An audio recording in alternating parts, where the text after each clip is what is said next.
नमस्कार। गायक राहुल फाजुलपुरिया पर फायरिंग मामले में कार्रवाई न होने के कारण हरियाणा के पूर्व उप मुख्यमंत्री दुष्यंत चौटाला गुरुग्राम के पुलिस कमिश्नर विकास अरोड़ा से मिलने आए थे। उन्होंने पुलिस कमिश्नर को ज्ञापन सौंपकर मामले में कार्रवाई करने की मांग की है। अमर उजाला के लिए गुरुग्राम से प्रवीण कुमार की रिपोर्ट। सूर्या के ऊपर जा रही है। उसमें मुख्य साजिशकर्ता और मुख्य आरोपी अरेस्ट नहीं हुए। निरंतर थ्रेट्स बारी बारी दी जा रही है। आज कमिश्नर ऑफ पुलिस से मिलकर हमने यही आग्रह किया है कि इमीडिएट जितने स्पेशल स्टाफ या देश अपने प्रदेश के अंदर स्पेशल टास्क फोर्स के जितने यूनिट्स हैं उन सबका सहयोग लेकर उन लोगों को इमीडिएटली ट्रेस किया जाए, सख्त से सख्त कार्रवाई हो। जो लोग इन्वॉल्व रहे हैं उनके प्रति कड़ा एक्शन लिया जाए। और जैसे पहले थ्रेट परसेप्शन पर हरियाणा पुलिस ने सिक्योरिटी कवर राहुल को दे रखा था, वो कवर दोबारा दिया, क्योंकि पिछले महीने जो 2 सिक्योरिटी गार्ड फाजिलपुरिया को दिए हुए उनको विड्रॉ किया गया। स्वयं मेरी सीपी गुड़गांव से बात हुई, उन्होंने मेरे को विश्वास जताया था कि हम थ्रेट परसेप्शन जो एक प्रोसेस है हर 6 महीने में करने का, उसको दोबारा करवा कर सिक्योरिटी कवर देंगे। वो सिक्योरिटी कवर नहीं दिया गया और उसके बाद ये घटना हुई जब शाम को ये अपने घर से निकला।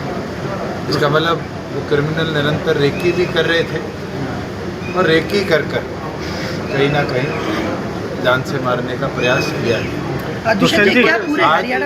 सीपी साहब ने क्या बताया? घटना केवल मात्र कोई एक फाजिलपुरिया के साथ नहीं, ऐसी घटनाएं निरंतर अनेक बार प्रदेश में हुई। जैसे हमारा व्यापार सेल का प्रधान होता था रविंदर सैनी आशी से, उनको सरेआम उनके शोरूम में जाकर गोली मार दी, जबकि उनको पुलिस वाला एक जवान भी दिया गया था सिक्योरिटी कवर, पर लापरवाही थी। निरंतर उसको पुलिस को बताने के बावजूद भी उन क्रिमिनल्स की बेल हुई और बेल पर निकलकर, क्योंकि वो एक और मामले में गवाह था, उस पर गोलियां चलाएगी, उसकी जान ली गई।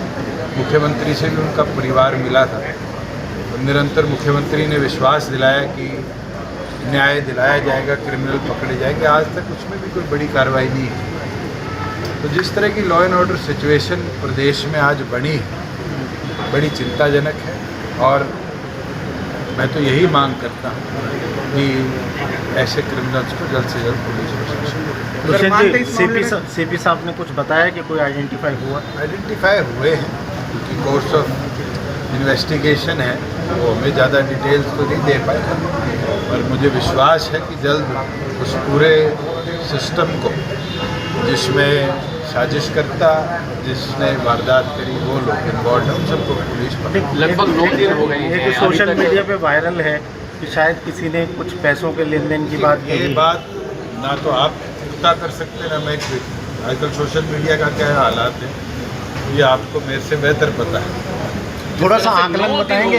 9 दिन में अभी तक हमलावर जो है वो गिरफ्तार नहीं। यही चिंता का विषय था और इसलिए आज पूरा जननायक जनता पार्टी का परिवार एकत्रित होकर और कमिश्नर ऑफ पुलिस से मिलने आया। कुछ समय तक आप सरकार में शामिल थे, अब और उस समय की लॉ एंड ऑर्डर स्थिति पे क्राइम की रिपोर्ट उठा लीजिए।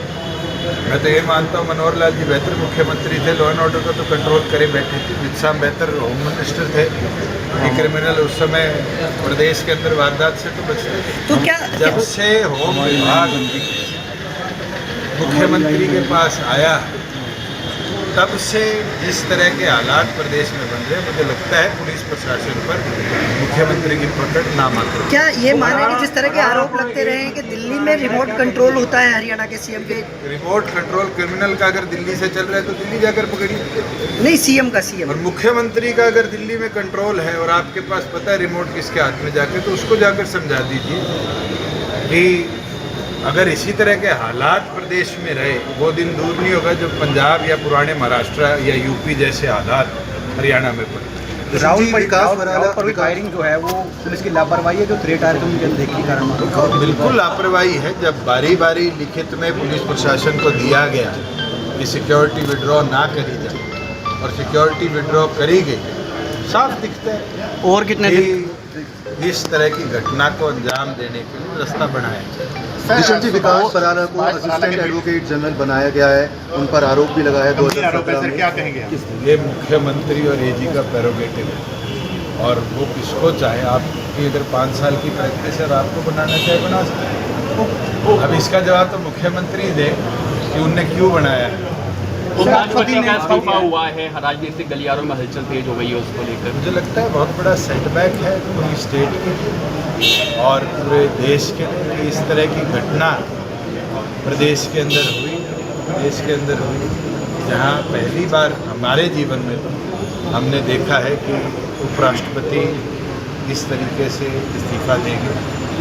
उनने हेल्थ का हवाला दिया है, परमात्मा उनको और हेल्दी रखे, उनकी आयु लंबी रखे, मगर क्यों दिया है, इसके पीछे क्या है, ये तो धीरे धीरे आपके सामने चीजें आ जाएंगी। सेशन के बीच में इस तरह से इस्तीफा अरे देना। पहले दिन सेशन के बीच में भी, अगर इस तरह की घटना सेशन से पहले होती तो भी देश मान लेता।